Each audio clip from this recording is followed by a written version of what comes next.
Last set I showed you a deck that cared all about challenging your opponent's characters. Today I'm going to show you how to upgrade that deck for Reign of Jafar.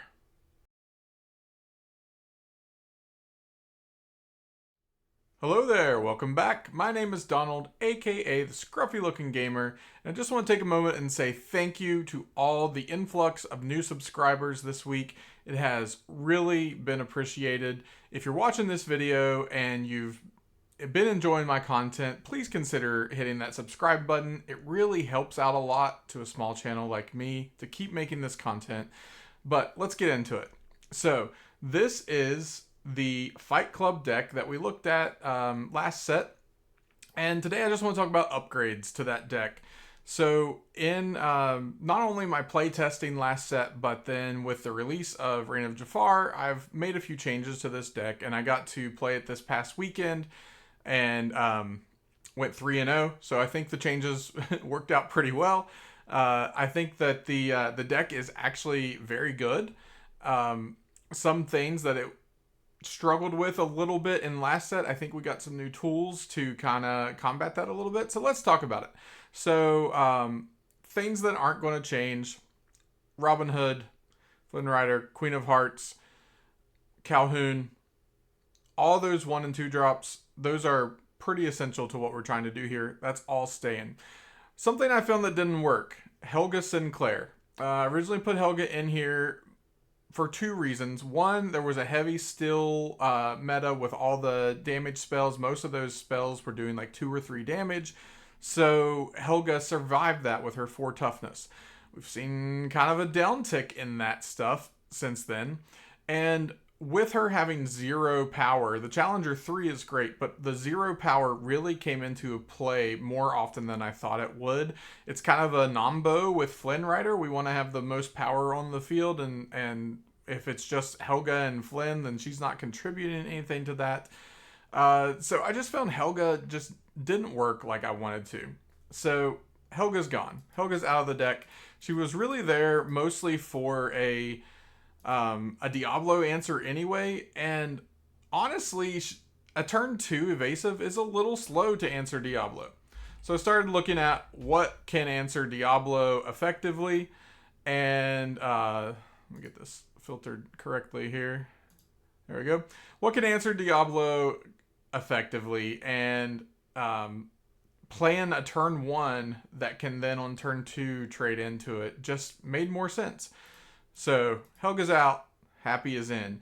Also, Happy's just another 1-drop. So even if we don't need the evasive, that's just another 1-drop to throw in, which is good. We're already struggling to have more 1-drops.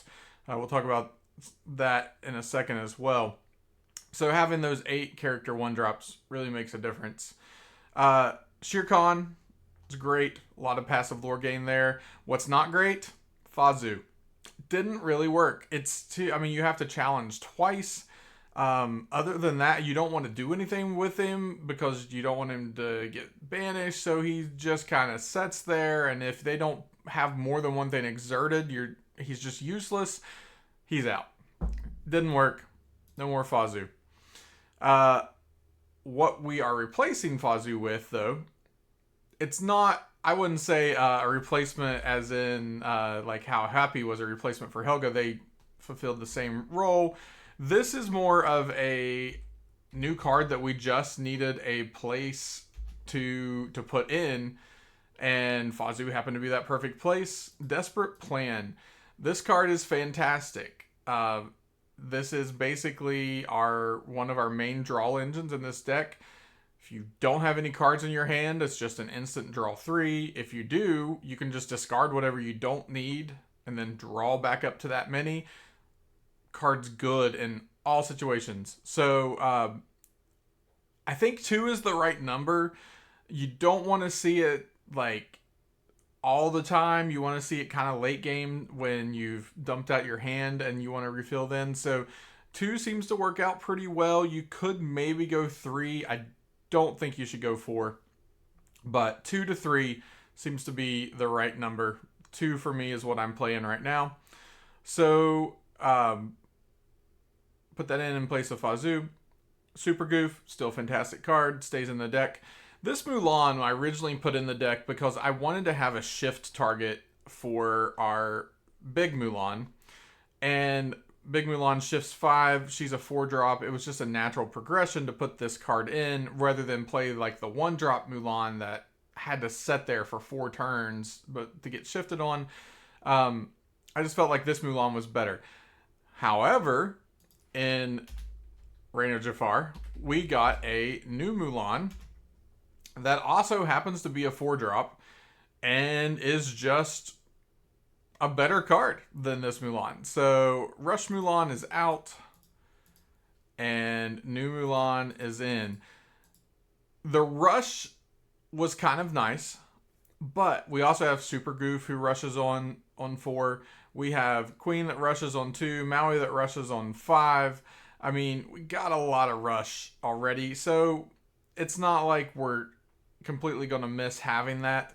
But what we gain from that is she can challenge readied characters, which is huge because one of the things that people are going to do in this deck is realize, oh, if I exert my characters, you're going to gain a ton of lore from it, so I'm just not going to do it. Well, here comes Mulan that says, you know, you can exert them or you can't. I'm still going to challenge them.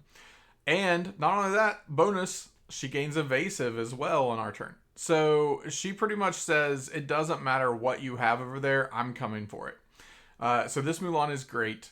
It's a perfect replacement. She's a 4 uninkable. The last Mulan was a 4 uninkable. Fits in well. We can still shift our big Mulan onto her when we need to, but fantastic upgrade. Maui stays in. Great card. Mushu, key to this deck. Can do some wild, crazy things with Mushu on the board. Doesn't go anywhere. I still really like this Queen of Hearts. One, they don't expect it. No one expects to see, when you play that Queen on 2, that Rush Queen on 2, no one expects to see you shift into this Queen later that just happens to be a 4/3 and gets to draw cards for challenging. So she's fantastic. Another card draw engine. Really was the only card draw engine until we had Desperate Plan in here, but stays in. Robin Hood stays in. Fantastic card. This Mulan stays in. Fantastic card. Scar. Fantastic card. Then we come down to our Vitalisphere. I really added these 4 Vitalispheres in just because I wanted more 1-drops. We only had the playset of Robin Hoods. I didn't feel like that was enough. So I added the Vitalispheres in. It comes into play sometimes. I mean, I've had it work a couple times when I needed it, but most of the time it's really not doing anything. So I've cut this down to 2 because it's still nice to have every now and then when you really need to give something rush or to give it +2 power, whatever, to take care of something big. This really helps against like the big blue decks that end up dumping really big powered and toughness creatures. But what we've put in its place is Nothing We Won't Do. This is a new card in Reign of Jafar. It's a Scene Together 8. And it says, you ready all your characters. For the rest of this turn, they take no damage from challenges. So that we can use that the way singing works, we can use our characters to however many we need to sing the song, and then it will ready them. So that the cost of playing the card they would have exerted. So then when the card resolves, they're going to ready. So it's free. We're just getting this for free, and then our characters are going to take no damage from the challenge this turn. Of course, it says they can't quest. We don't want to quest in this deck anyway. Like, hardly ever am I questing. So this card just basically says, hey, your stuff can't die this turn, and you can take out whatever you need to take out. So this is a great late game play that's going to come in, and you're going to be able to just knock down everything that they have, and you're not going to worry about losing your stuff because of it. So these are the upgrades to the deck. Some things I will note that I'll just reiterate, I guess, from the first video. This deck is fantastic against aggro decks. It's just, that's where you want to be. They have to exert their characters in order to win, and you just punish them for exerting their characters. It is faster than an aggro deck, if you can believe it. Once you are just knocking down all their stuff, you can outpace them quite easily. But then where I knew it would struggle and where it does struggle is against some of the control decks. And Flynn is really the key to that deck. If you can, when you know you're playing against a blue-red player or a blue-steel player, anything that's they're going to kind of take the first 3 or 4 turns off to build up what they're going to do later. You've got to get Flynn on turn 2. If you can throw out a Flynn on turn 2, you're going to be able to really take over the game, where they're going to have to react to Flynn. They're going to have to spend turns to get rid of Flynn instead of building up for what they want to do later. What's even better is if you can play a Flynn on turn 2 and play a Flynn on turn 3, then you're gaining that 6 lore a turn. They're done. I mean, they're just done. There's nothing they can do about it. So I've won many games against those control decks using Flynn Rider. He is the key. I suggest if you're playing one of those decks, mulligan hard for Flynn. He is really the key to that deck. But there are some things now that are helping, like this Mulan that has the challenging ready characters does give a little more advantage in that scenario. And another thing was, like, we're having to throw so many characters into their bigger stuff, like the Tamatoas and the Maui Sharks and stuff like that, that we were losing characters. Well, that's where Nothing We Won't Do comes into play. We're not going to lose the stuff on our side, and they lose it on their side. So I think these pieces really help propel the deck up to where it struggled a little bit to bring that up. So I really think this deck is good. I think it's underrated. I don't know if underrated is the word. I think it's a sleeper that no one really even considers. Like no one's thinking about that deck showing up. But even above all that, it is fun to play. It is so much fun to play. It's such a different play style than just worrying about questing all the time. And you just, like, you start challenging your opponent's characters, and you're like, I gain 2 lore, I gain 2 lore, I gain 2 lore, I gain 3 lore, I gain 4 lore. Like, they're just, what just happened? Like, why did you just gain 11 lore for banishing all my characters? And it's just so much fun.